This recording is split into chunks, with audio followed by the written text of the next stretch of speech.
So as we gather here tonight to mark the conclusion of the remarkable event, PHEWA Dialogue 2024, we celebrate not just the outcomes of our discussion, but also the bonds we have formed along the way. So now without further ado, I would like to proceed with the remarks. So for the closing remarks, it is my absolute privilege to invite on stage Professor Dr. Xu Yonghui, Deputy Director and Chief Expert of the China Center for South Asian Studies at Sichuan University to deliver the closing remarks. Ladies and gentlemen, please join me with a big round of applause as we invite Professor Dr. Xu Yonghui for her closing remarks.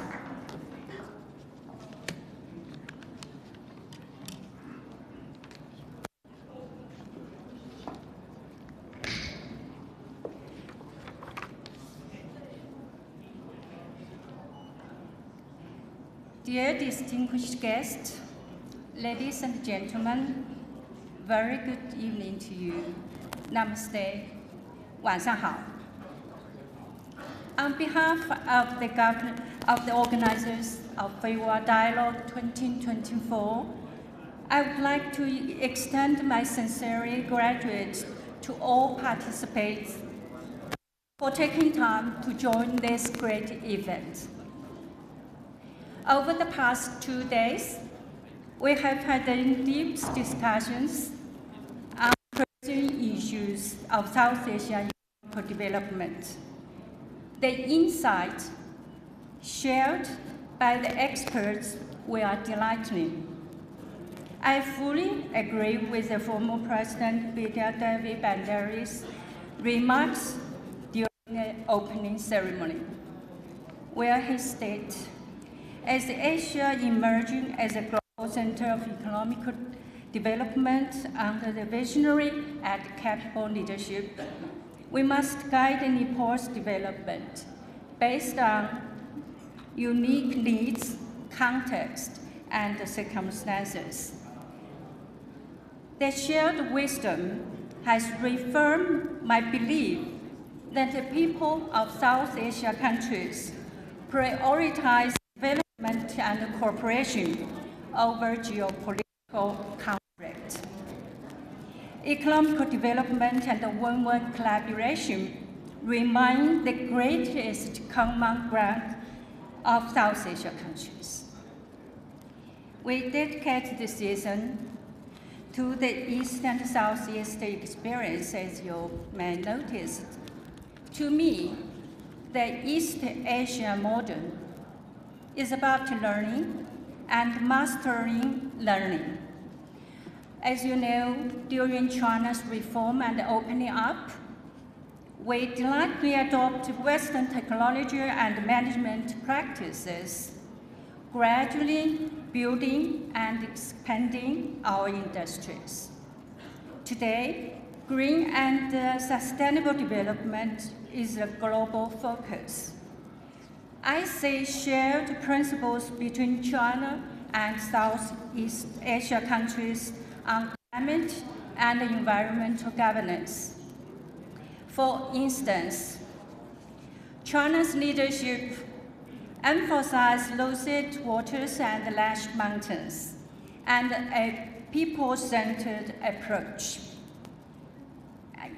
Ancient Bangladesh leader, Professor Muhammad Yunus' concept of 3-0 world: zero emissions, zero poverty, and zero unemployment. Together, I believe we can find ways to harmonize human development with nature, ensuring clean waters, the fresh air, and happy life for all people. Now, at this moment, I also want to express my heartfelt thanks to the hidden heroes, our staff, volunteers, and technology teams whose help to make this event a very good success. So, our let us give them a round of applause. Thank you very much. Now, ladies and gentlemen, as the PHEWA Dialogue 2024 concludes, some friends have asked how about PHEWA Dialogue 2025. Now, please allow me to share some thoughts and observations. Number one, today, China must carefully manage its relationship with the world. As the world settles, China's actions are no longer just national issues, but global concerns. Likewise, events happening in South Asia, in Asia, and all over the world affect China. In this interconnected world, China and the world must seek common ground will respect differences. Therefore, China needs to learn from all nations. Now, number two, 2024 is a year of election, as we all noticed. Many of you might notice that developed economies show declining capacity and willingness for global governance. And countries of global south are strengthening cooperation, engaging in gender setting, and increase the influence on international issues. American magazine Foreign Policy has called this impact on global south one of the most significant trends in global politics today. Number three, Asia. Home to China, South and Southeast countries, is the capital of human civilizations.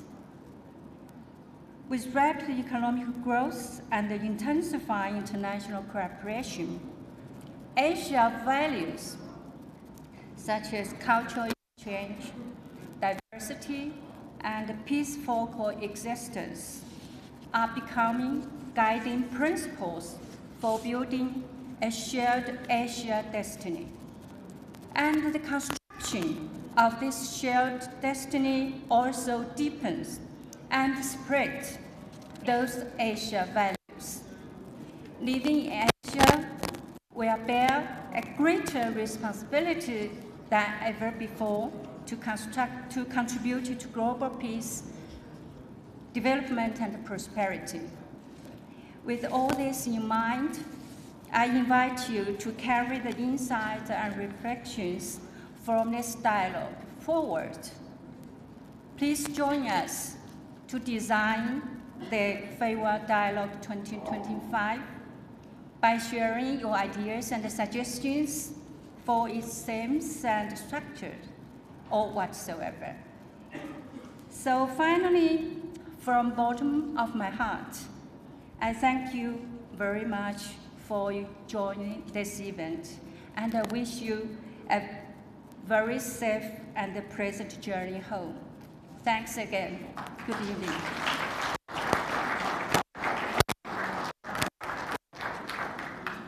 Thank you very much, Professor, for your warm remarks. Please bear with me if I mispronounced your name. Next, I'm pleased to Professor Kedar Prasad Rizal, Registrar of Trivandrum University, Nepal, share his thoughts as we conclude the PHEWA Dialogue 2024.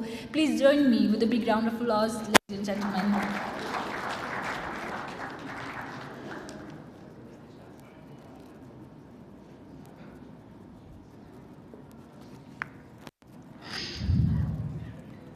Thank you, MC of this evening program. Your Excellency,